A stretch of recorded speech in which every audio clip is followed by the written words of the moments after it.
RCB ఓడిపోయిందనా? నిజంగా ఓడిపోయిందిరా. ఢిల్లీ 6 వికెట్ల తేడాతో గెలిచింది. అవునా? విరాట్ కోహ్లీ టీం ఓడిపోయింది ఈరోజు. నిజంరా?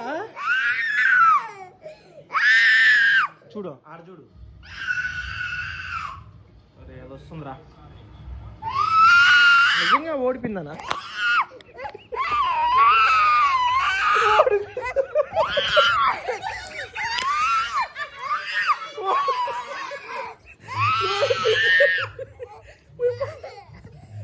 ఓడిపోయింది నిజంగానే.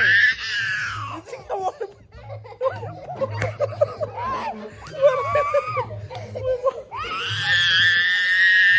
నిజంగా ఓడిపోయిందిరా. సరే సరే సరే సరే సరేను. ఆర్సీబీ ఓడిపోయింది.